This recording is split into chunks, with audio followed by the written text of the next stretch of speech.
Hi, Russ Miller, Off-Grid Creationist here. I'm standing next to our apple tree. Last year this tree had 5 apples. This year it had 30 apples.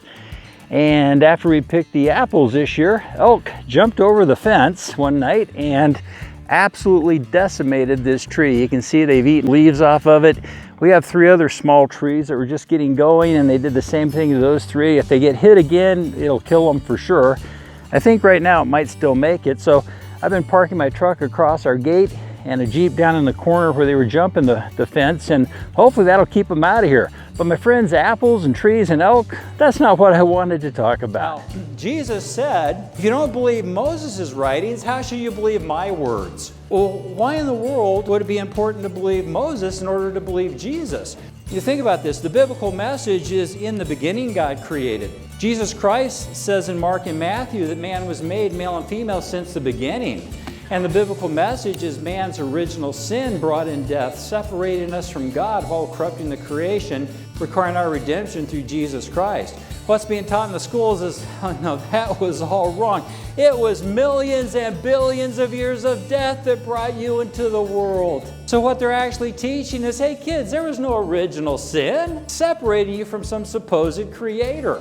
There was no perfect creation. There was no separation. That means there was no need for redemption. This has been taught as science now for 55 years. Now, most Christians don't understand why it's an issue. I spoke in a church last week, and before I started, the pastors who even had me come and said, you know, millions of years, thousands of years doesn't make any difference. I didn't say anything because I figured once he saw what I was going to show him, he would realize. And afterwards, he came up and said, this has changed the whole way I look at the Bible. I never thought about what death before Adam did. See, Christians focus in on the millions of years and thousands of years. That's a diversion tactic by Satan. It's that the older beliefs put death before Adam. That, my friends, is the issue. Atheists understand this well. This is from the editor of American Atheist. If there was never an original sin, there's no need of salvation. You put death before Adam, that gets rid of the original sin that brought in death, separating us from God. Atheists understand this perfectly well. So the question is, did Adam's sin bring death into the world, or did millions and billions of years of death bring us into the world? Here's another one of the emails I get. As a Christian with a college degree, I'm utterly embarrassed by what you spew out of your mouth. Science proves death existed long before man. Well, that certainly would make a liar out of me, because I'm always telling people real science is our best friend. But false science, that's a whole nother issue, my friends.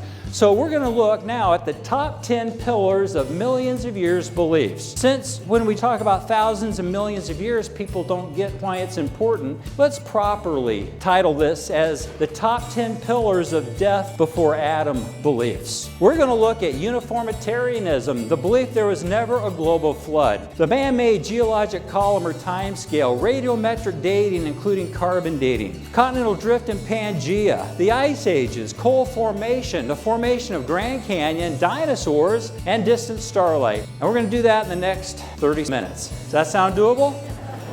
Okay. Pillar number 1 is their belief in what's called uniformitarianism. There's a big word. All it means is uniformity. Secular beliefs are based on a belief in uniform processes, that processes we see today in the earth has always been pretty much the same, uniform. In other words, they look at the Colorado River and the amount of sediments it takes out of the Grand Canyon annually, and they say, well, it's always been the same amount, uniformity. It took millions of years for the river to carve out the canyon. And we'll talk about Grand Canyon in just a bit. The Bible is the only book in the history of the world that lives on its ability to correctly predict the future. Hundreds of prophecies have been made that have already come true. The ones that are left are taking shape right before our eyes. Awesome time to live from a Christian standpoint if you understand those prophecies.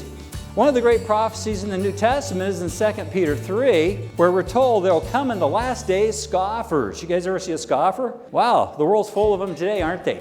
And they're going to say that all things continue as they were from the beginning of the creation. Let me show you what an unreliable theory uniformity is. Have you ever drained the oil from a car or seen it drain? You know, you pull that little plug out in the bottom and boosh, the oil pours into the pan below. Well, if you've never seen that happen, you come along 2 hours later, you might measure a full pan of oil, but just one drop every 3 hours.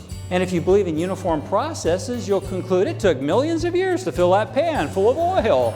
But uniform processes are not accurate. The present is not the key to the past. The key to the past is the global flood. So pillar number 2 of death before Adam beliefs is the belief there was never a global flood. Secular geology is based on this belief. And my friends, that is what I wanted to talk about.